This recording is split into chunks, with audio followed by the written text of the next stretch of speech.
Fran, that's me. I've been married just over a year now, and I've put in a lot of effort to gain my mother-in-law's approval. But it seems all my efforts were in vain. The reason? Well, it's quite straightforward. My mother-in-law approached me with something like this. I'm giving you back what I received. Needless to say, I was stunned, but no matter how hard I tried, my mother-in-law insisted on driving me to my parents' house, which luckily wasn't far. As we arrived, she shouted for my parents to come out. Inside the house, my father greeted her with a smile, but her expression was anything but friendly. We need to talk, she said curtly, refusing to come inside. We're here to return your useless daughter. My father's demeanor shifted, his face darkening. What do you mean, useless? I mean exactly what I said, she replied, expecting my father-in-law to agree. She's defective. My father's expression turned to one of disbelief. Defective? What are you talking about? She can't do anything around the house, and she doesn't make much money, my mother-in-law continued, oblivious to my father's growing anger. You want her back, don't you? Before my mother could intervene, my father-in-law spoke up. That's what I said. We're returning her, so you should accept responsibility. My mother, finally noticing the commotion, came out of the house. But my mother-in-law didn't even acknowledge her. I see, my father said, exchanging a glance with my mother. Well then, there's nothing we can do. We'll take responsibility and close the deal. Close the deal? My mother-in-law was taken aback. Wait, what deal are you talking about? You're asking us to take responsibility, my father-in-law said, a hint of annoyance in his voice. It's a done deal. I couldn't help but laugh when I saw my father like that. I thought to myself, he was furious, but there was no stopping him when he got like this. My father was always serious about his promises, especially when it came to me. Perhaps it was because of my childhood. I was always frail as a child. Whenever I fell ill, which was often, my father would drop everything to take care of me. My mother would stay by my side, and my father would put his work on hold. Maybe that's why he adored me so much. But being physically weak wasn't all bad. My parents showered me with gifts to keep me occupied while I was bedridden. I had books, video games, and my father's old laptop, which became my favorite pastime. Despite its shortcomings, it was enough for me to draw, play games, and explore endless possibilities. I found solace in the world of computers. Spending most of my time confined to bed, the computer became my gateway to a realm I never knew existed. It was a treasure trove of possibilities, a canvas waiting for my imagination. It all began with simple children's drawings, but soon, I was immersed in the mesmerizing world of 3D graphics. Driven by fascination, I delved deeper into illustration and computer graphics, eventually carving a path as a graphic designer. Despite my physical limitations, I found solace in the virtual realm. After high school, I embarked on a career as a remote graphic designer, overcoming numerous obstacles along the way. Self-taught and lacking formal training, I struggled to find my footing initially. But with determination as my ally, I persisted. Day after day, I poured my heart into my craft, building a reputation through hard work and dedication. Slowly but surely, recognition began to trickle in, opening doors to new opportunities and clients. 5 years flew by in a blur of creativity and perseverance. As my portfolio grew, so did my confidence. Then, unexpectedly, an opportunity arose.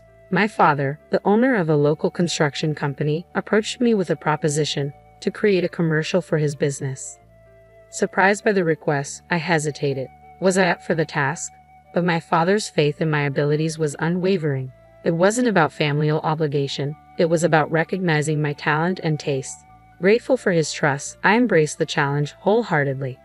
My design became an advertisement, gracing the pages of local newspapers and adorning the company's website. Though our reach was local, the response was overwhelming. Encouraged by the positive feedback, I felt a sense of validation and pride. As my work transformed into posters lining the streets and bulletin boards, I realized something profound. I could stand on my own 2 feet, both in the virtual world and the real one. I relished the newfound sense of independence. It was liberating to know I could stand on my own 2 feet. Meanwhile, my posters were causing quite a stir in town. Rumors swirled about the talented daughter of the construction company, known for her exceptional designs and advertisements. Before long, locals began seeking me out for assistance. One day, an electrician from town paid a visit. "Your daughter is a designer, right? Can she create advertisements for us?" he inquired, addressing my father. With a chuckle, my father promised to consult me. As it turned out, The town electrician was actually a key business partner of ours, handling a range of electrical installations for our remodeling projects. Given the importance of our partnership, I readily accepted the offer to create their advertisements. After delivering the finished product, I was pleasantly surprised by the electrician's gratitude. But it wasn't the electrician himself who came to thank me, it was his son Clark. A recent college graduate, Clark was assisting his father in the family business. Intrigued by his ambition, I asked about his plans. "I plan to take over the business eventually," he revealed. We struck up a conversation, and before long, it felt like we could be friends for a long time. Unexpectedly, Clark's demeanor shifted, and he complimented me, catching me off guard.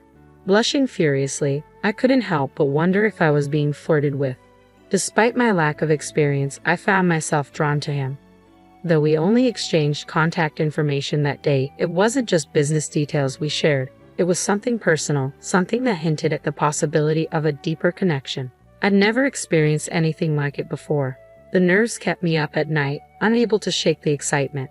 Clark and I stayed in touch, exchanging stories and sharing our interests whenever we could steal a moment from our busy schedules. What started as casual conversations soon blossomed into something more, and we found ourselves falling in love. However, our relationship was far from conventional. My fragile health made it difficult to venture far from home, limiting our dates to leisurely strolls in the neighborhood park on my better days. We missed out on the typical outings couples enjoyed, like going to the movies, due to our conflicting schedules. While I had the flexibility to take time off from my freelance work, Clark's responsibilities as an electrician often demanded his attention, even on his days off. Despite these challenges, we found solace in our constant communication. Whether it was through phone calls or text messages, we remained connected, bridging the physical distance between us. Our love continued to grow, and a few years later, we tied the knot. As I transitioned into married life, I found myself taking on more responsibilities, not just within our relationship but also within Clark's family. Initially, my in-laws welcomed me with open arms, offering simple tasks like housework and traditional pop-up creations. However, over time, these requests began to escalate. My mother-in-law increasingly relied on me to watch over the family store, often leaving me in charge for extended periods. Similarly, my stepfather-in-law started asking for favors, such as creating a website for the store. While I was happy to help, I couldn't shake the feeling that these requests were becoming more burdensome. I'm not exactly an expert at this, but I'll keep it simple. My father-in-law insisted I create a website for the electronics company, even though it's not my forte. But that was just the beginning. Soon, my in-laws were asking me to do more and more for them, one task after another. Eventually, my mother-in-law approached me, apologizing but still asking me to handle the cleaning. "I have work to do too," I protested, but she insisted, saying, "You're the wife, can't you at least do that?" Reluctantly, I agreed, and once I took on the cleaning, there was no turning back. Cooking, laundry, and more housework followed suit. Before I knew it, I was also tasked with managing the store. With all these responsibilities, I had to scale back on my graphic design work, which meant a decrease in income. Thankfully, my husband, Clark, supported me financially, so I wasn't too worried about the money. However, a fever struck me one day, leaving me exhausted. When I tried to explain to my mother-in-law, she didn't seem too pleased. "I can't believe you get a fever over something like that," she remarked before leaving the room abruptly. I felt a pang of guilt, wondering if I had offended her. But the truth was, my body often had a mind of its own, and there wasn't much I could do about it. As I lay in bed, Clark came in, concerned. "Are you okay?" he asked gently. With a weak smile, I replied, "Yes, I'm sorry." He reassured me, saying, "Don't be too hard on yourself. I understand." But his parents? I confided in Clark about feeling trapped by my in-laws' demands, but he seemed puzzled. "Why not just say no?" he suggested. His words struck me as naive. "It's not that simple," I explained. "When it comes to my in-laws, it's complicated. Saying no could create tension and even lead to bigger issues down the road." Clark's lack of understanding left me feeling even more isolated in my own home. Tears welled up as I grappled with the loneliness of it all. But I knew I couldn't let myself be defeated. With a deep breath, I resolved to steel myself against the challenges. Even after the fever passed, my mother-in-law continued to pile on requests. I tried to balance her demands with my own workload, hoping to earn some favor with my in-laws. Yet despite my efforts, their expectations seemed to grow. Then, out of the blue, my mother-in-law asked about my income. Her probing questions left me feeling uneasy. "It's none of your concern," I wanted to say, but her insistence on financial support caught me off guard. I couldn't shake the feeling that something wasn't right. Despite the supposed success of the electrician business, she hinted at financial struggles. It left me feeling unsettled, unsure of what to make of her request for money. Something didn't add up, and I couldn't shake the feeling that I was being taken advantage of. I hesitated before disclosing my income, aware of its modesty. "Right now, I'm bringing in about $500 a month," I admitted. My mother-in-law's reaction caught me off guard. "Only $500, she exclaimed, her face turning red. Feeling defensive, I pointed out that I contributed significantly to the household chores, from cooking and cleaning to managing the store and doing laundry in her absence. But my efforts seemed to fall on deaf ears. Suddenly, my mother-in-law excused herself, returning moments later with my father-in-law in tow. To my shock, she announced, "I'm returning you." Forced to accompany her, I was taken to my parents' house, where I was informed in front of my father that I was being returned. In response, my father calmly declared his intention to close his own construction company. This unexpected turn left my father-in-law exasperated. "You're going to ruin our business," he accused. But my father remained resolute. "I have to do what's best for my daughter," he insisted. In the end, my father-in-law stormed off, leaving my mother-in-law to deliver one final blow. "You useless wife, you don't have to come back," she spat. Feeling disoriented and hurt by my father-in-law's harsh words, I turned to a friend for advice. "What should I do, Dad?" I asked, overwhelmed by the hurtful situation.